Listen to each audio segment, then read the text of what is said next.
തെരഞ്ഞെടുപ്പ് കമ്മീഷന്റെ കത്തിൽ ബി.ജെ.പി. സീൽ വന്ന സംഭവത്തിൽ കൂടുതൽ നടപടി. ഡെപ്യൂട്ടി സിഇഒ, സെക്ഷൻ ഓഫീസർ എന്നിവരെ തെരഞ്ഞെടുപ്പ് ഡ്യൂട്ടികളിൽ നിന്ന് നീക്കി. Additional CEO പി.ബി. നൂഹിന്റെ റിപ്പോർട്ടിന്റെ അടിസ്ഥാനത്തിലാണ് നടപടി. മേഘ്ന മുരളി തിരുവനന്തപുരത്ത് നിന്ന് വിവരങ്ങൾ നൽകാൻ അയച്ചിരുന്നുണ്ട്. മേഘ്ന, വളരെ ചർച്ച ചെയ്യപ്പെട്ടൊരു വിഷയം കൂടിയായിരുന്നു ഈ സീൽ വിവാദം എന്ന് പറയുന്നത്. ഇപ്പോൾ എന്ത് നടപടിയിലേക്കാണ് കടന്നിരിക്കുന്നത്?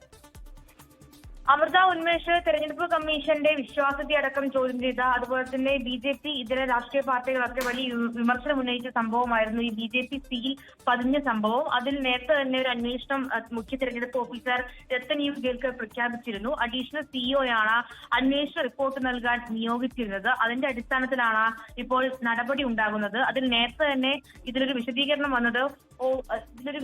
വന്നത് ഫയൽ നീക്കം ചെയ്യുമ്പോഴുള്ള ഒരു പ്രശ്നം എന്നുള്ളതായിരുന്നു. അതിന്റെ അടിസ്ഥാനത്തിലാണ് ഇപ്പോൾ നടപടി എടുക്കുകയും ചെയ്തിട്ടുള്ളത്. അതിൽ ഡെപ്യൂട്ടി സിഇഒ ആയിട്ടുള്ള മിഷൽ സാഗർ ഭാരത്, അതുപോലെ തന്നെ സെഷൻ ഓഫീസർ എന്നിവരെയാണ് തിരഞ്ഞെടുപ്പ് ചുമതലകളിൽ നിന്നും നീക്കം ചെയ്തിട്ടുള്ളത്. കൂടുതൽ അന്വേഷണത്തിന്റെ അടിസ്ഥാനത്തിൽ ഉണ്ടാകുമെന്നുള്ള കാര്യമാണ് മുഖ്യ തെരഞ്ഞെടുപ്പ് ഓഫീസർ രത്തൻ യു ഗേൽക്കർ അറിയിക്കുകയും ചെയ്തത്. ഫയൽ നീക്കം ചെയ്യുമ്പോഴുണ്ടായ അശ്രദ്ധ മൂലമാണ് ഈ ബി.ജെ.പി. സീൽ പതിഞ്ഞത്. അതിന്റെ അടിസ്ഥാനത്തിൽ ഈ ഫയൽ കൈകാര്യം ചെയ്ത 2 ഉദ്യോഗസ്ഥരെയാണ് സസ്പെൻഡ് ചെയ്തിരിക്കുന്നത്.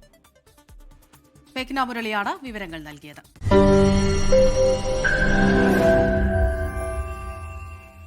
ലോകത്തെവിടെയായാലും ഏത് സമയത്തും 24 വാർത്തകളും ഓഗ്മെന്റഡ് റിയാലിറ്റി പാക്കേജുകളും എക്സ്പ്ലെയിനറുകളും വിശദമായി കാണാൻ ഞങ്ങളുടെ യൂട്യൂബ് ചാനൽ നിങ്ങൾക്ക് സബ്സ്ക്രൈബ് ചെയ്യാം.